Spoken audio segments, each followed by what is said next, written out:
Hello everyone, कैसे हैं आप सब लोग। आई विश आप लोग बहुत बढ़िया होंगे। और आज की इस क्लास में हम पढ़ेंगे कॉस्ट ऑडिट रिपोर्ट।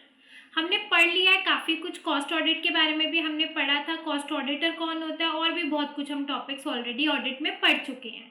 तो आइए शुरू करते हैं आज की ये क्लास जिसमें हम पढ़ेंगे कॉस्ट ऑडिट रिपोर्ट।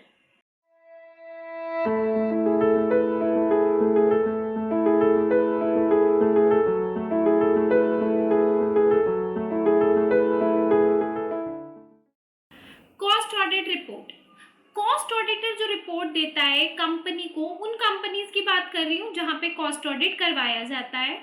तो कॉस्ट ऑडिटर जब किसी भी कंपनी को कॉस्ट ऑडिट रिपोर्ट बना के देता है तो उसने क्या क्या कमी पेशी, रेजर्वेशन, क्वालिफिकेशन फाइंड आउट करी है, वो साथ में कंपनी को सबमिट करता है in his cost audit report, जिसे वो बनाता है इन फॉर्म CRA 3 में। वो बोर्ड ऑफ डायरेक्टर को उसे सबमिट करनी होती है।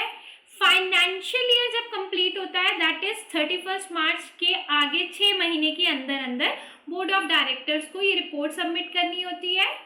और हर कंपनी जो भी कॉस्ट ऑडिटर अपॉइंट करती है, जिसके पास कॉस्ट ऑडिट रिपोर्ट आती है CRA 3 में, उसको 30 दिन के अंदर अंदर जो जब उसके पास कॉपी आ जाती है कॉस्ट ऑडिट रिपोर्ट की, सेंट्रल गवर्नमेंट के पास रिपोर्ट सबमिट करनी होती है, हर उस रिजर्वेशन और क्वालिफिकेशन पे जवाब देते हुए जो कॉस्ट ऑडिटर ने पिन पॉइंट किया अपनी ऑडिट रिपोर्ट में।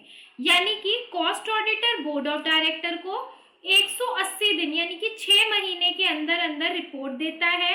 और उसके बाद बोर्ड ऑफ डायरेक्टर की ये जिम्मेदारी बनती है कि जो भी क्वालिफिकेशंस या रेजर्वेशंस ऑडिटर ने पिन पॉइंट किए या ऑब्जेक्ट किए हैं, उस पे आंसरिंग करेगा वो, और कॉस्ट ऑडिट रिपोर्ट में फाइंडिंग्स पे आंसरिंग करेगा और उससे रिलेटेड इंफॉर्मेशन सबमिट करेगा सेंट्रल गवर्नमेंट के आगे। यानी कि सेंट्रल गवर्नमेंट के आगे आपको एक्सप्लेनेशन देनी है कि जो ऑडिटर ने रिपोर्ट्स में फाइंडिंग्स दी हैं उन पे आपका क्या कहना है।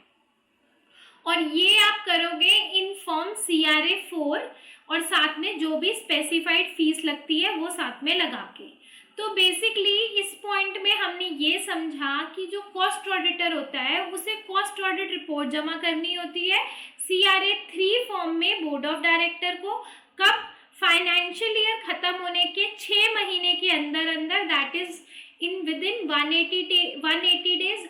और बोर्ड ऑफ डायरेक्टर्स को यानी कि कंपनी को उस रिपोर्ट पे जो भी क्वालिफिकेशंस और रेजर्वेशंस निकल के आई हैं उन पे जवाब देना है 30 दिन के अंदर अंदर की, और सेंट्रल गवर्नमेंट के पास ये रिपोर्ट और अपनी एक्सप्लेनेशन सबमिट करनी है इन फॉर्म CRA 4।